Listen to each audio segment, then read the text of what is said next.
দলটি আসলে গণতান্ত্রিক এটি বোঝা আসলে কিভাবে যাবে তার ব্যাখ্যা দিয়েছেন এবং তিনি বলেছেন যে বিএনপি যে ইশতেহারটি দিয়েছে এটি পরিকল্পনা মাফিক, আর অন্য দলের ইশতেহারটি মূলত নির্ভর করছে প্রতিশ্রুতি নির্ভর।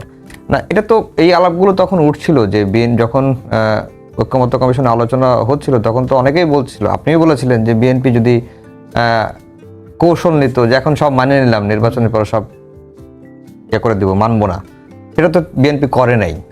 সেটাকে আপনি কিভাবে? না, বিএনপি করে নাই, আবার করছে। যেমন ধরেন যে কথাটা বললেন এখানে কিছু আমার একটু আপত্তি আছে এইভাবে যে 4টা প্রশ্ন করা হয়েছে, আপনি প্রশ্ন জুলাই সনদে কি আছে না আছে ওটা থাকুক, তার আগে আপনি আমাকে বলেন প্রশ্ন আমি হা না ভোটটা করতেছি কি কি প্রশ্নের আলোকে। সেখানে খতে যে প্রশ্নটা আছে সেই প্রশ্নে স্পষ্ট করে বলা আছে যে আমি দ্বিকক্ষ বিশিষ্ট মানে চাচ্ছি এবং উচ্চ কক্ষে 100 জন ভোট প্রাপ্তির সংখ্যানুপাতে নির্বাচিত হবে, একদম স্পষ্ট করে বলা আছে। কিন্তু তারপরে এরা কি করবে না করবে সেই কথাও একটু 2 লাইন আছে। সংবিধান সংস্কার করতে গেলে এদের অনুমোদন লাগবে, সংখ্যাগরিষ্ঠ মতামত লাগবে, এটসেট্রা, একদম স্পষ্ট করে বলা আছে এখানে। এটা হলো কিন্তু রেফারেন্ডামের প্রশ্ন। কিন্তু রেফারেন্ডামে আপনি যদি যাই কিছু করেন না, কারণ এই প্রশ্নটার পক্ষে কিন্তু আপনি হ্যাঁ বলতেছেন। আপনি যদি প্রশ্নের মধ্যে হ্যাঁ বলেন যে আপনি 100 লোককে মানে পিআর সিস্টেমে নির্বাচিত করবেন, তাহলে মানে আজকের ইশতেহারে ওনারা যেটা বলেছেন এটা ওনারা করবেন না, স্ট্রেট করবেন না। তো উনি বলেছেন যে আমি যদি নির্বাচিত হই আমরা দ্বিকক্ষ বিশিষ্ট সংসদ করব, এটা কিন্তু তাদের 31 দফাতেও আছে, দ্বিকক্ষ বিশিষ্ট সংসদ করব, কিন্তু আমি এটাকে পিআর পদ্ধতিতে করব না, আমি করব নিম্ন কক্ষে যে যারা প্রতিনিধি আছে তাদের আনুপাতিক হারে। তাহলে ওখানে যদি আপনি হ্যাঁ বলেন, যদি বিএনপি ওখানে হ্যাঁ করতে বলে যে আপনার হ্যাঁ ভোট দেন, তাহলে তো আপনি পিআর পদ্ধতিতে আপনি করার জন্য হ্যাঁ দিচ্ছেন। কিন্তু ইশতেহারে উনি এটা হ্যাঁ বলতেছেন না, এখানে একদম একদম মানে স্পষ্ট কন্ট্রাডিকশন এই জায়গাটাতে। আমি মনে করি যে ওনাদের এই পরের যেটা ইশতেহারে যেটা আছে এইটাই ওনারা এইটাই বিএনপি, এটাই ওনারা চাচ্ছেন। আর ওই মেঠো বক্তৃতা মানে একটা জনসভায় উনি যে বলছেন যে হ্যাঁ ভোট দেন, ওটা মেঠো বক্তৃতা। ওনারা এটা যেটা দিয়েছেন অফিসিয়ালি এটাই ওনার বক্তব্য এবং এটাই বিএনপি আমি মনে করি। অনেকগুলো জিনিস আছে, যেমন আপনার যেমন জুলাই সনদে ওনারা যেমন সর্বশক্তিমান আল্লাহর প্রতি আস্থা ও বিশ্বাস, এটা উনি বলেছেন এটা আমরা পুনঃস্থাপিত করব। জুলাই সনদে এটা পুনঃস্থাপিত করতে বলা হয় নাই। তারপরে আপনার আর এটা খুব গুরুত্বপূর্ণ একটা পয়েন্ট যে প্রধানমন্ত্রী যিনি হবেন তিনি দলীয় প্রধান হবেন না, এটা কিন্তু জুলাই সনদে বলা আছে। ওনারা আজকে এটা স্পষ্ট করে বলছেন যে প্রধানমন্ত্রী দলীয় প্রধান হতে পারবেন।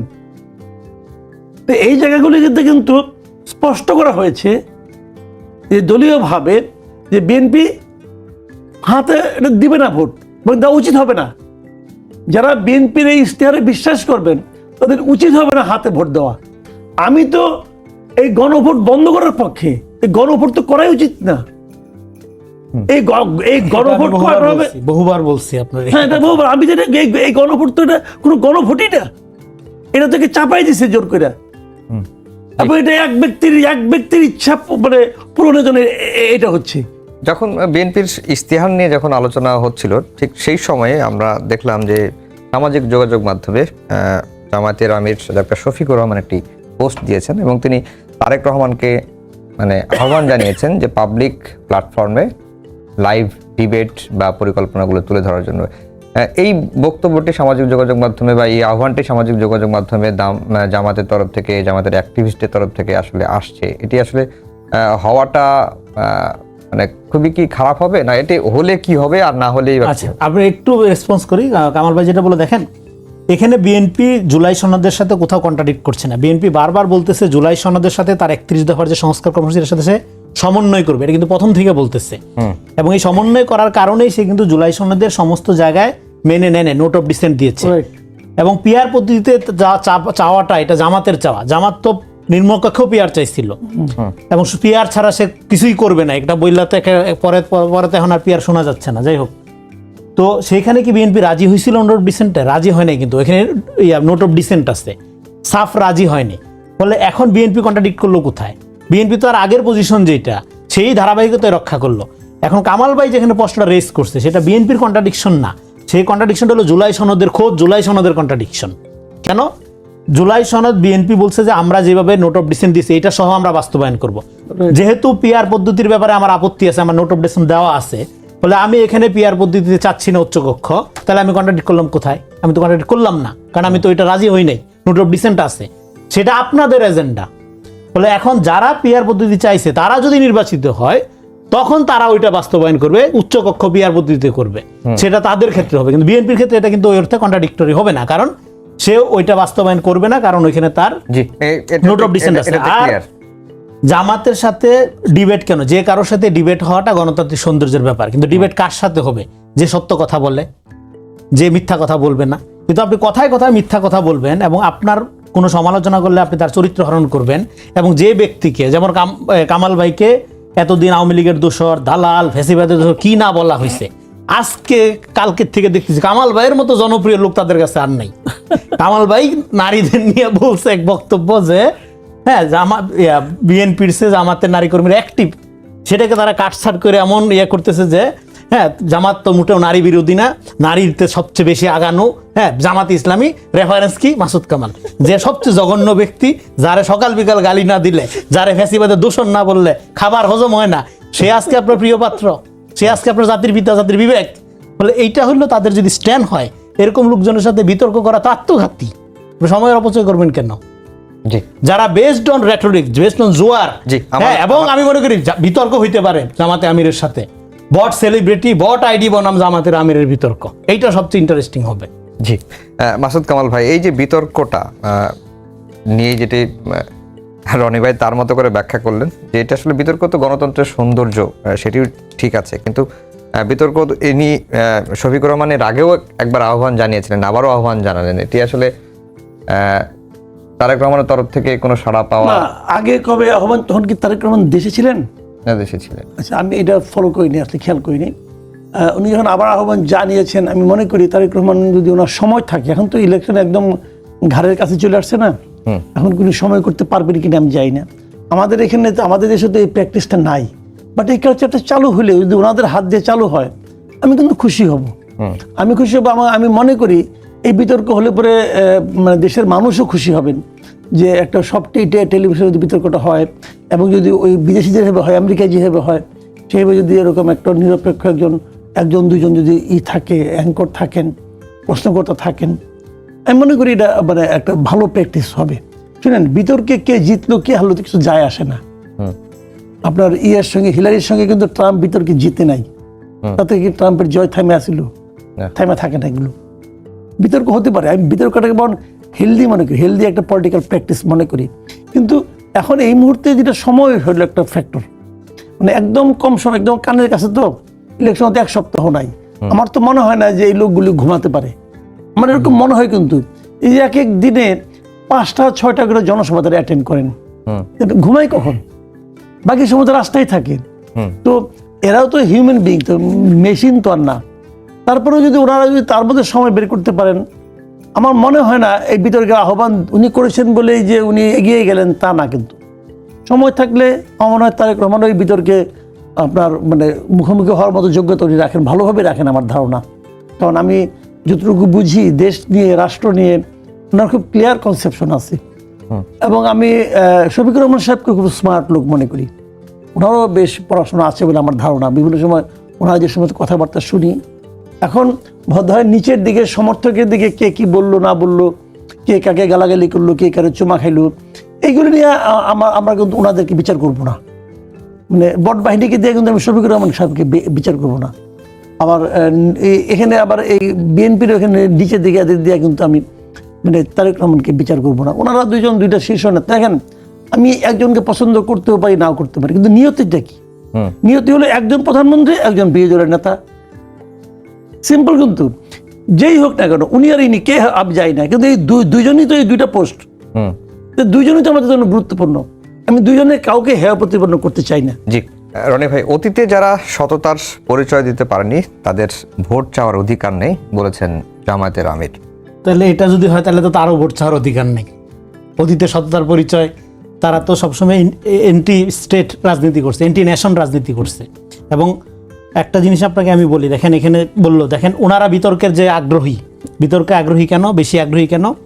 কারণ একটা বিতর্ক যদি বিএনপির সাথে তারা করতে পারে, এইটার থেকে 10 সেকেন্ড 5 সেকেন্ড নিয়ে লক্ষ লক্ষ কোটি আপনার ফটোকার্ড বানাইতে পারবে, হ্যাঁ, ভিডিও বানাইতে পারবে, হ্যাঁ, বিএনপি কত অশিক্ষিত, কত ছাত্রী, এটা প্রমাণ করার একটা সুবর্ণ সুযোগ পাবে তারা।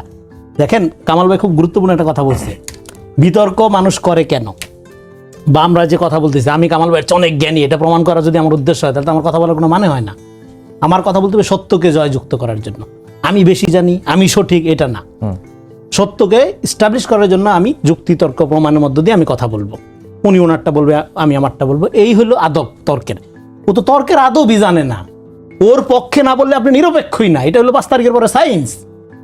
বলে সে যখন আপনাকে বিতর্কের আমন্ত্রণ জানায়, সে হইলো একটা কাদা খুঁড়ে রাখছে, ওইখানে বস্তা বস্তা গোবর ফালাইছে, ওইখানে আপনাকে নাইমা লটকালটকি করতে বললে, আপনার নামের ঝাপাঝাপি করবেন, আপনার গায়ে ময়লা লাগবে, তার গায়ে ময়লা লাগবে, সে বলবে এই জিততা গেছি রে। এই হলো সায়েন্স। তো এখানে তো গণতান্ত্রিক পার্টি না, এটা একটা ইডিওসেন্ট্রিক ক্যাডার ভিত্তিক অর্গানাইজেশন। মানুষ ভয় পায়, তারা সোশ্যাল মিডিয়াতে মিলে তারা একটা প্যানিক তৈরি করে ফেলছে আজকে সমাজে। রাজনীতি করলে মানুষ আপনাকে ভয় পাবে কেন? আপনার বিরুদ্ধে সমালোচনা করতে কালে কারো কোনো ইজ্জত আছে, চরিত্র আছে, কিচ্ছু রাখে না তারা। হ্যাঁ, তো ফলে এখন আপনি যেটা বললেন যে এই যে উনি যেটা বললো যাদের অতীত খারাপ, আপনার অতীত 71-এ কেমন ছিল, 86-তে কেমন ছিল, 96-এ কেমন ছিল, 2008-এ কেমন ছিল? আওয়ামী লীগকে এম্পাওয়ার করা তো আপনার ঐতিহ্য। অতীত যদি মনে রাখে মানুষ, তাহলে তো আপনি প্রথম আপনার ক্ষেত্রে যদি অ্যাপ্লাই করা হয়, আপনার এই কথাটা যদি আপনার ক্ষেত্রে অ্যাপ্লাই করা হয়, তাহলে তো আপনার এখনই নির্বাচন স্থগিত করে, মানে আপনার ভোট চাওয়া স্থগিত করে ঘরে যে চলে যেতে হবে। এটা আমি মনে করি পলিটিক্যাল রেটরিক। আরেকটা হলো, দেখেন শুধু বাংলাদেশ না, জামাতে ইসলাম কি কোনো রাষ্ট্র চায় রাষ্ট্রের পক্ষে? অ্যাকর্ডিং টু মওদুদিবাদ তো ধরেন ন্যাশন স্টেট, যেটা জাতি রাষ্ট্রে, এটার বিরুদ্ধে। তারা ইসলামী শাসনতন্ত্র, খেলাফা, এইটা তার প্রকল্প। তো সে এখানে কোনো রাষ্ট্রই তো চাইতে পারে না, কোনো রাষ্ট্রের জন্যই তো সে কাজ করতে পারে না। আর 71-এর প্রশ্নটা তো আছেই, সে তো এই রাষ্ট্রই চায় না, এটা তার মিত্ররাই বলে, এখন সে ক্ষমতা চায়। তো ফলে এখানে যে যার যেই মতাদর্শের আলোকে সে রাজনীতি করে, তার মধ্যেই হলো রাষ্ট্র নাই, মানে একটা গণতান্ত্রিক রাষ্ট্র নাই, আছে খেলাফা, ইসলামী শাসনতন্ত্রের রাজনীতি, মানে মওদুদির সিলসিলা অনুযায়ী। ফলে মওদুদির প্রিন্সিপাল অনুযায়ী তো সে রাষ্ট্রের জন্য রাজনীতি করতে পারে না। ভোট চাওয়া তো পরের কথা, যদি সে এটা মিন করে থাকে। তার মানে কি, সে তার নিজের যে আপনার মতাদর্শিক পজিশন বইলা যেটা ক্লেম করে, এটার সাথেও তো সে প্রতারণা করতেছে। ফলে এটাই যদি হয় তার রাজনীতি, প্রতারণাই যদি হয় তার রাজনীতি, তার অতীত বর্তমান ভবিষ্যৎ। নির্বাচনী জনসভায় ভোট ইঞ্জিনিয়ারিং এর অভিযোগ তুলছে, এবং আজকে একটি গণমাধ্যমের খবর যে নিজের একটি বাসার একটি কক্ষ নিয়ে তিনি বানিয়েছেন নির্বাচন পর্যবেক্ষক সংস্থার কার্যালয়। সংস্থাটির নাম হচ্ছে people's association for social advance পাশা। এটা তাদের গানের মধ্যেও আছে, ওই যে পাশা খেলা, এগুলো। এবং সেই সংস্থাটি 10,000 নির্বাচন পর্যবেক্ষক দিয়ে নির্বাচন পর্যবেক্ষণ করবেন। এগুলো হলো জানেন কি, নির্বাচন কমিশনের ব্যর্থতা। নির্বাচন কমিশন, আমি তো শুরু থেকে এই নির্বাচন কমিশনকে তো আমি 100-এর মধ্যে 10 নাম্বারও দিই না। এটা এত অযোগ্য, এটা কোনো কিছু ঠিকঠাক মতো কিন্তু করতে পারছে না। এই যে পোস্টাল ভোট দিয়ে তারা যা করছে, এটা ভাবা যায় না, মানে আনার এই মতো কাজ করতেছে তারা। এবং এটা যেটা করছে, দেখেন প্রথমে তারা করলো কি, আগের নির্বাচনগুলিতে যারা নাকি আপনার পর্যবেক্ষক ছিল তাদের সব বাদ, তাদের যদি আপনি সব বাদ দেন, নির্বাচন পর্যবেক্ষণটা তো এটা তো একটা টেকনিক্যাল কাজ, আপনি যদি টেকনিক্যাল কাজে তাদের সব বাদ দেন, তাহলে কি হবে? তো ওই লোকগুলি হয়তো অন্য কোনো নামে আসছে এখন, ওখানে অনেক বাটপার ছিল, এখানেও কিছু বাটপার এসে যুক্ত হয়েছে, এবং তারা কোনো ধরনের খোঁজ খবর না নেন, তারা সংখ্যা বাড়ানোর চেষ্টা করছে যে আমি কত সংখ্যক পর্যবেক্ষক আনতে পারি। তো পাশা এসে পড়ছে ফাঁক দিয়া। এখন এটা তো ধান্দাবাজি, এটা তো মাল পানির লেনদেন হয়ে গেছে এখানে, মানে মুফতে মাল পানি এখানে ঢুকছে। কারা নির্বাচন আগে পর্যবেক্ষণ করে, ওদেরকে আমরা চিনি না, ওদের একজন তো আবার উপদেষ্টাও আছে দেখি। তো এরা কি নির্বাচন পর্যবেক্ষণ তখন করছে, এখন তো আপনি সব বাদ দিচ্ছেন। আপনি সবগুলি বাদ দিয়া যাদের বাদ দিচ্ছেন তারা উপদেষ্টা হওয়ার যোগ্য, কিন্তু নির্বাচন পর্যবেক্ষণ করার যোগ্য না। এটা কেমন কথা বলেন আপনি? বাংলাদেশে অনেক লোকাল পর্যবেক্ষক আছে, ছিল তারা। হ্যাঁ, আপনি ওগুলোকে নিয়ে আলোচনা করেন, বসেন, অথবা এত সংখ্যক বাড়াইয়া দেখানোর দরকারটা কি? যা আছে তাই দেখান, চেক করে দেখেন এরা কারা। কারণ এগুলি তো সব কি হয়, এই যে আপনার হাজার হাজার বাড়াইতেছি, এগুলি সব তো বিক্রি করবে।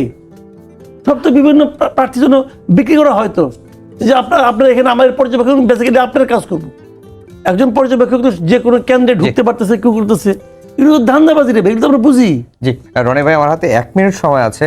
এই আজকে ঢাকায় একটি বড় সংঘর্ষের ঘটনা ঘটেছে ইনকলাব মঞ্চের সঙ্গে পুলিশের, এবং অতিরিক্ত বল প্রয়োগের অভিযোগ উঠেছিল পুলিশের বিরুদ্ধে, এবং অন্তর্বর্তীকালীন সরকার বলছে যে না, অতিরিক্ত বল প্রয়োগ করা হয় নাই, এবং নির্বাচনের আগে এ ধরনের সহিংসতা বা সংঘর্ষ নিয়ে নানা ধরনের মন্তব্যই কিন্তু আসছে। 1 মিনিটে জি, এটা ধরেন আদি হত্যার বিচার, এটা গণদাবি, যে কোনো হত্যার বিচারই আমরা চাই।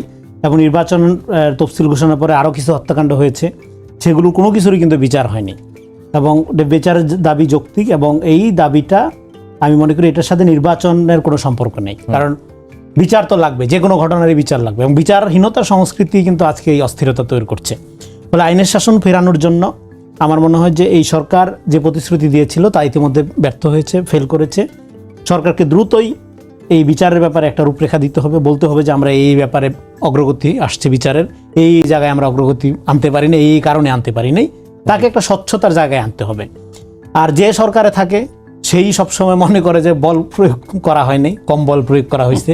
হ্যাঁ, তো ডেফিনেটলি পুলিশের আপনার, আমি ছাত্রদের উপর এই ধরনের আপনার বল প্রয়োগের নিন্দা জানাই, এটা কোনোভাবে উচিত না। সে হোক জুলাই বিপ্লবী হোক বা জুলাই যোদ্ধা হোক বা না হোক, যাই হোক, যে কোনো নাগরিককে, দুজনকেই যে কোনো নাগরিককে আপনি আঘাত করবেন। অসংখ্য